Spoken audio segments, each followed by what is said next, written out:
الحمد لله رب العالمين والصلاة والسلام على سيد الأنبياء والمرسلين وعلى آله وأصحابه أجمعين. أما بعد، وقال النبي صلى الله عليه وسلم: المرء على دين خليله فلينظر أحدكم من يخالل. وفي مقام آخر قال النبي صلى الله عليه وسلم: لا تصاحب إلا مؤمنا ولا يأكل طعامك إلا تقي. صدق الله العظيم. برادران اسلام اور دوستوں اور بزرگوں، آج ہماری اس مجلس میں گفتگو کا موضوع اللہ والے اور بزرگوں کی صحبت میں جانے کے فضائل اور اس کی ثمرات پر کچھ بات ہوگی کہ اللہ والوں کی صحبت میں جانے سے کیا فائدہ ہوگا اور اس کے کیا فضائل. اس سلسلے میں روایات بھی بہت زیادہ ہے اور قرآن کریم کی آیات بھی ہے. تو سب سے پہلے حدیث جس میں ایک واقعہ مذکور ہے کہ حضرت ابوبکر صدیق رضی اللہ تعالی عنہ حضرت عمر رضی اللہ تعالی عنہ سے فرمایا، نبی کریم صلی اللہ علیہ وسلم کے وصال کے بعد، آپ کے انتقال کے بعد، کہ مجھے ام ایمن کے گھر لے چلے. حضرت ام ایمن رضی اللہ تعالی عنہا یہ وہ خاتون ہے جنہوں نے نبی کریم صلی اللہ علیہ وسلم کی پرورش میں حصہ لیا، یعنی بچپن میں انہوں نے بھی آپ کی پرورش کی تھی. اور آپ صلی اللہ علیہ وسلم سے پہلے یہ آپ کے والد کی بانڈی تھی. جب آپ کے والد کا انتقال ہوا تو یہ آپ کے ترکے میں اور میراث میں آئی. جب آپ بڑے ہوئے تو آپ صلی اللہ علیہ وسلم نے ان کو آزاد کر دیا اور ان کا نکاح زید بن حارثہ رضی اللہ تعالیٰ عنہ سے کر دیا. آپ صلی اللہ علیہ وسلم ان کا بڑا اکرام اور احترام فرماتے تھے، بڑی عزت کیا کرتے تھے. اور نبی کریم صلی اللہ علیہ وسلم خود ان کی زیارت کرنے کے لیے جاتے تھے اور ان کی خیر خبر پوچھنے کے لیے جاتے تھے. تو حضرت ابوبکر صدیق رضی اللہ تعالیٰ حالانکہ دیکھیے کہ نبی کریم صلی اللہ علیہ وسلم کا کتنا اونچا مقام ہے، آپ کا مرتبہ کتنا اونچا ہے، اور یہ تو ایک آزاد کردہ خاتون ہے. لیکن کیوں؟ اس لیے کہ انہوں نے آپ صلی اللہ علیہ وسلم کی تربیت کی تھی، پرورش کی تھی بچپنے میں، تو اس لیے آپ اس کا اکرام کرتے تھے اور ان کی زیارت کے لیے جاتے تھے. حضرت ابوبکر صدیق رضی اللہ تعالیٰ عنہ یہ تو آپ صلی اللہ علیہ وسلم کے بڑے رفیق تھے، رفیق کار تھے، رفیق ہجرت تھے، اور آپ کی سنتوں کا اتباع کرنے کا خاص شوق تھا. اور کیوں نہ ہوگا، کیونکہ پوری زندگی نبی کریم صلی اللہ علیہ وسلم کے ساتھ گزار دی. اور اس دنیا میں اگر کوئی افضل ہے سب سے زیادہ انبیاء کے بعد تو وہ حضرت ابوبکر صدیق رضی اللہ تعالیٰ عنہ. تو ان کے دل میں یہ خواہش ہوئی کہ ام ایمن رضی اللہ تعالیٰ عنہا کے گھر جائے. چنانچہ انہوں نے حضرت عمر رضی اللہ تعالیٰ عنہ سے فرمایا کہ ہمیں ام ایمن کے گھر لے چلے. چنانچہ یہ دونوں حضرات، حضرت ابوبکر صدیق، حضرت عمر رضی اللہ تعالیٰ عنہما ام ایمن کے گھر تشریف لے گئے. جب ام ایمن رضی اللہ تعالیٰ عنہ نے ان دونوں حضرات کو دیکھا تو رو پڑی. اب یہ دو حضرات یوں سمجھے کہ یہ اس لیے رو پڑی ہے، یعنی نبی کریم صلی اللہ علیہ وسلم کی جدائیگی کی وجہ سے، آپ کی وفات کی وجہ سے یہ ام ایمن رو رہی ہے. تو حضرت ابوبکر صدیق رضی اللہ تعالیٰ عنہ نے ان کو کچھ تسلی کے کلمات فرمائے کہ آپ صلی اللہ علیہ وسلم کو اللہ تبارک و تعالیٰ نے جو عزت کا مقام عطا فرمایا ہے وہ تمہاری اس دنیاوی زندگی سے زندگی سے بہتر ہے. ایسے دوسرے بھی کلمات تسلی کے فرمائے کیونکہ وہ یوں سمجھے تھے کہ وہ ان کی جدائیگی کی وجہ سے رو رہی ہے.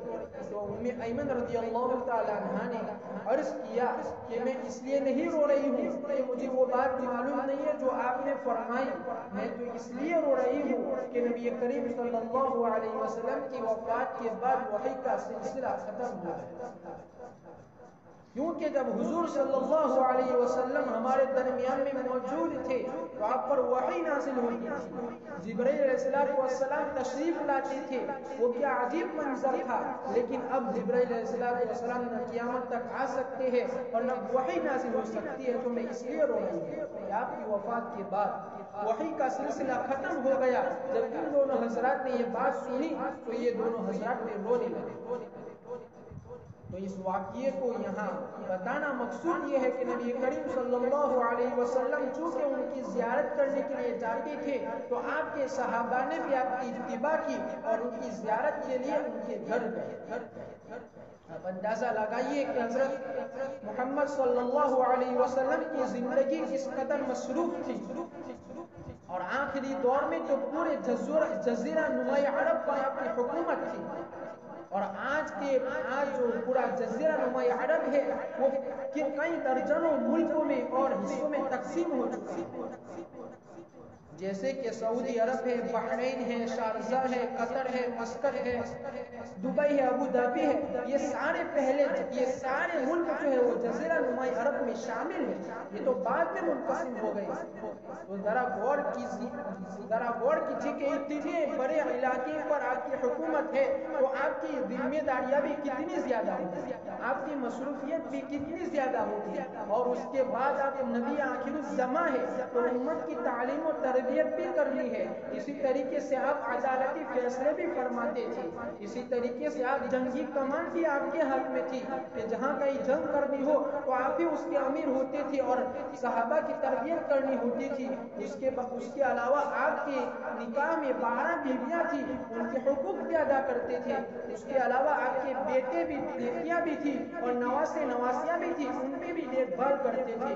لیکن ان تمام مصروفیت کے باوجود آپ ام ایمن رضی اللہ تعالیٰ عنہا کے وہاں ان کی خیر و خبر کے لیے جاتے تھے اور ان کی زیارت کرنے کے لیے جاتے تھے.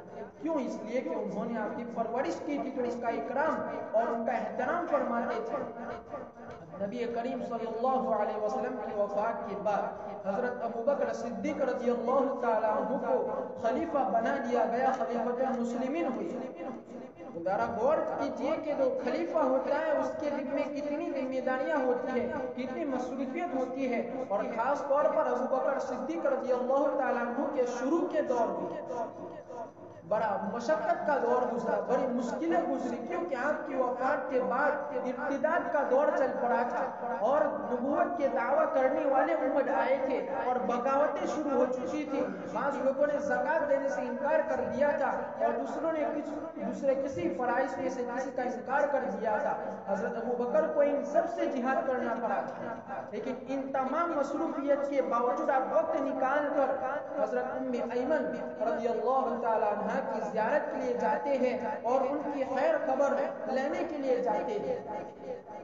تو اس کو یہاں یہ بتانا مقصود ہے کہ جس طریقے سے صحابہ اور صحابیہ اللہ والے ہیں, ان کی زیارت کرنا ہے تو ان کی زیارت کرنے سے یہ بات ثابت ہوئی کہ اللہ والوں کے اور بزرگوں کی زیارت کرنا بھی جائز ہے اور بلکہ ایک مستقل سنت ہے. اگر سنت نہ ہوتی تو حضرت ابو بکر صدیق رضی اللہ تعالیٰ عنہ ام ایمن کی زیارت کے لیے نہ چاہتے. اس لیے معلوم ہوا کہ ہمیں اللہ والوں کی اور بزرگوں کی صحبت اختیار کرنی چاہیے, ان کی صحبت میں جانا چاہیے. اسی طریقے سے قرآن کریم میں حضرت موسیٰ علیہ السلام اور حضرت علیہ السلام کا واقعہ آیا ہے. قرآن کریم میں بھی بڑی تفصیل سے سورہ کہف میں آیا ہے. اسی طریقے سے احادیث میں بھی آیا ہے کہ اللہ تبارک و تعالیٰ نے موسیٰ علیہ السلام سے فرمایا کہ ایک بندہ ایسا بھی موجود ہے جو تم سے زیادہ علم رکھتا ہے. اب موسیٰ علیہ السلام کو شوق ہوا علم حاصل کرنے کا, تو پوچھا کہ وہ کون ہے. تو اللہ تبارک و تعالیٰ نے فرمایا کہ وہ حضرت خضر علیہ السلام کو شوق پیدا ہوا تو اللہ رب العزت نے چند علامتیں اور نشانیاں بتا دی کہ یہ چند علامتیں اور نشانیاں ہیں، یہ تم دیکھ کر پہنچ جاؤ گے ان کے پاس۔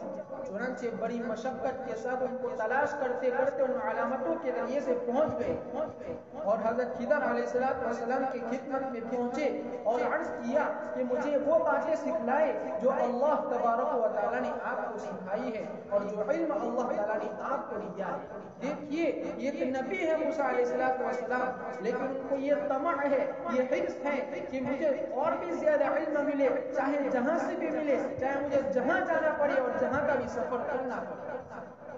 تو اس سے معلوم ہوا کہ علماء کرام جو بزرگ ہیں ان کی صحبت اختیار کرنے کو ہمیں غنیمت سمجھنا چاہیے اور ضرور ان کی صحبت میں جانا چاہیے۔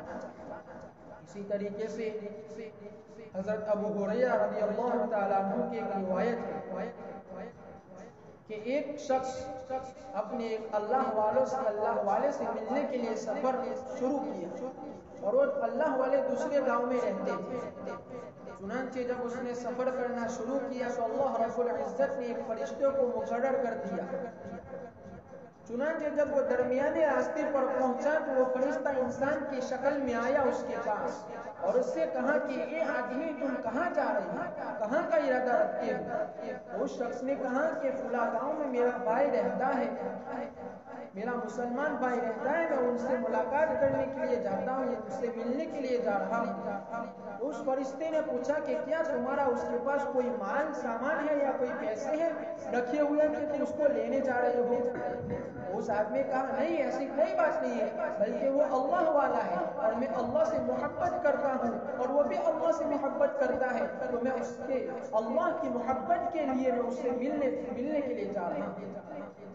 تو اس فرشتے نے کہا کہ خوب سنو، میں کوئی انسان اور آدمی نہیں ہوں، بلکہ میں انسان کی شکل میں ایک فرشتہ ہوں اور مجھے اللہ رب العزت نے اپنا قاصد بنا کر تمہاری طرف بھیجا ہے اور میرے واسطے سے اللہ رب العزت نے تم کو یہ پیغام دیا ہے کہ جس طریقے سے تم اللہ کے اس بندے سے اللہ کے لیے محبت کرتے ہو، اسی طریقے سے اللہ تعالیٰ بھی تم سے اسی طرح محبت کرتے ہیں۔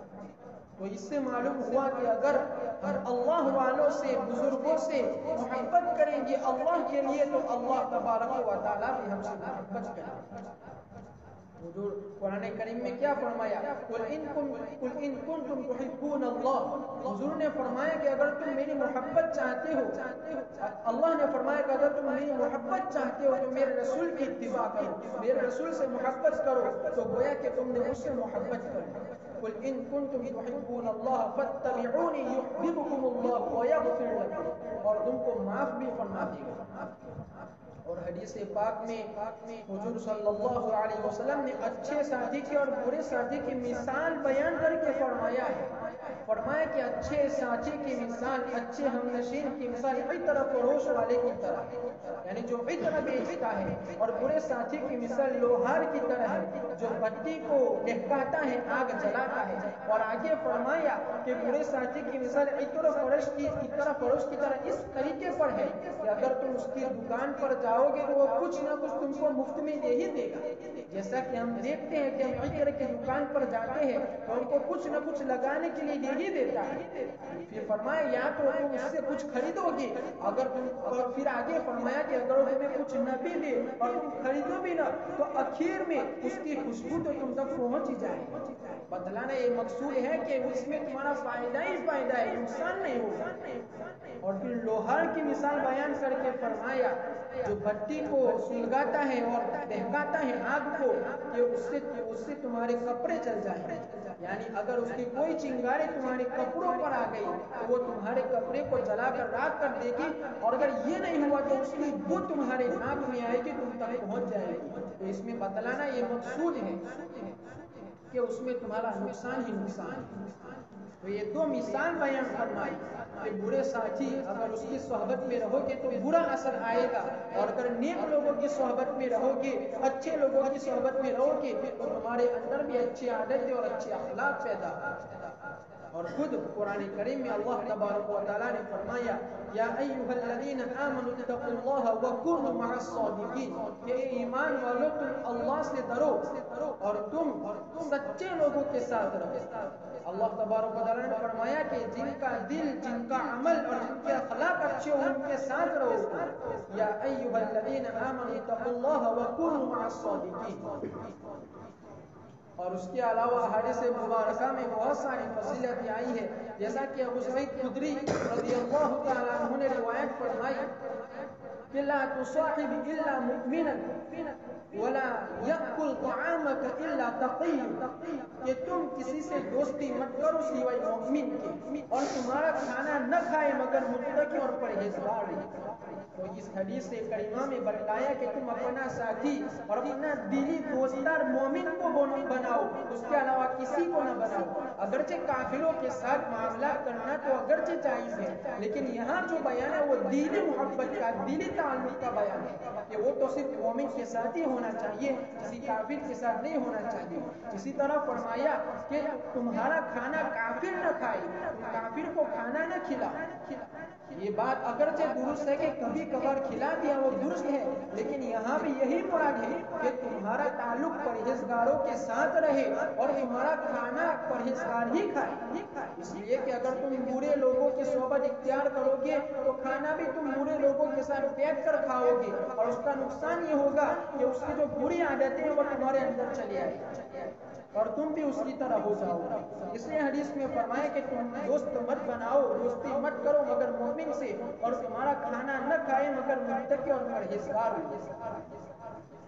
اس کے علاوہ دوسری حدیث میں نبی کریم صلی اللہ علیہ وسلم نے ایک موقع پر فرمایا کہ المرء على دین خلیل فلینظر احدکم من یخالف، کہ انسان اپنے دوست کے طریقے پر ہوتا ہے، تو چاہیے کہ تم میں سے ہر ایک دیکھے جس کو تم اپنا دوست بنا رہے ہو کہ وہ کیسا ہے، اس کی عادتیں کیسی ہے، اس کے اخلاق کیسے۔ کیونکہ حدیث میں حضور نے فرمایا کہ انسان اپنے دوست کے طریقے پر ہوتا ہے، تو ہمیں بھی ایسے دوست کو اختیار کرنا چاہیے، چننا چاہیے جو اچھی عادتوں والا، جو اچھے اخلاق والا۔ اور اس کے علاوہ احادیث میں اللہ والوں سے اور بزرگوں سے محبت کرنے کی بھی بڑی فضیلتیں آئی ہیں۔ ایک حدیث پاک میں آیا ہے کہ ایک صحابی نے ایک شخص نے عرض کیا کہ اللہ کے رسول، کوئی شخص یا فلاں شخص اللہ والوں سے محبت تو کرتا ہے لیکن وہ عمل میں، مرتبے میں تو ان تک نہیں پہنچ پاتا ہے۔ یعنی ہم کسی سے محبت کرتے ہیں اللہ والے سے یا بزرگ سے، وہ بڑے محدث ہوتے ہیں، بڑے عالم ہوتے ہیں، بڑے اللہ کے ولی ہوتے ہیں، اب ہم تو ان کی اس مقام تک اور مرتبے تک نہیں پہنچتے۔ تو ایک شخص نے حضور صلی اللہ علیہ وسلم سے یہ عرض کیا، تو آپ صلی اللہ علیہ وسلم نے فرمایا المرء مع من احببت، کہ انسان اسی کے ساتھ ہوگا جس سے اس نے محبت کی، یعنی قیامت کے دن اسی کے ساتھ اس کو اٹھایا جائے گا اور اسی کے ساتھ وہ کھڑا ہوگا جس کے ساتھ اس نے محبت کی ہوگی۔ اب ہمیں سوچنا چاہیے کہ ہم کس کے ساتھ محبت کرتے ہیں۔ ہم اللہ والوں کے ساتھ محبت کرتے ہیں اور بزرگوں کے ساتھ محبت کرتے ہیں، یا کسی ایرے غیر لوگوں کے ساتھ محبت کرتے ہیں، اس لیے کہ ہمارا حشر اور ہمارا اٹھانا اسی کے ساتھ ہوگا جس کے ساتھ ہم نے محبت کی ہوگی۔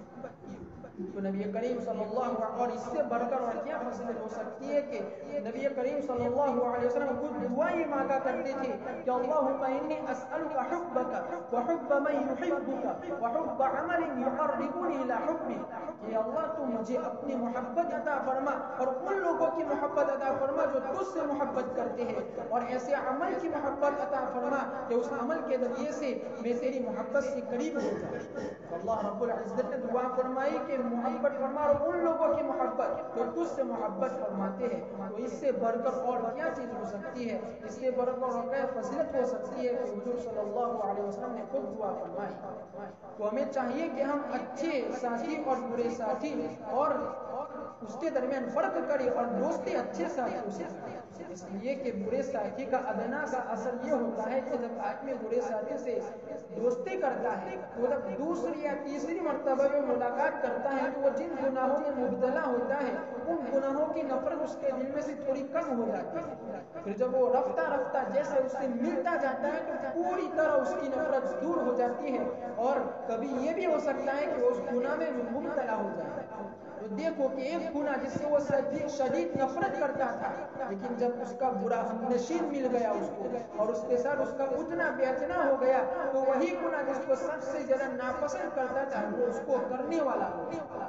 لیکن اچھا ساتھی ہوگا تو اس کے اندر اچھی عادتیں آئیں گی، اور اس کا سب سے بڑا فائدہ یہ ہوگا کہ ہماری اخلاق اور ہماری عادتوں کی اصلاح ہو جائے گی۔ اس لیے ہمیں چاہیے کہ ہم اللہ والوں اور بزرگوں کی صحبت میں جائے اور ان سے فائدہ اٹھائے۔ اللہ رب العزت ہم سب کو اللہ والوں کی صحبت اختیار کرنے کی توفیق عطا فرمائے۔ آمین۔ وآخر دعوانا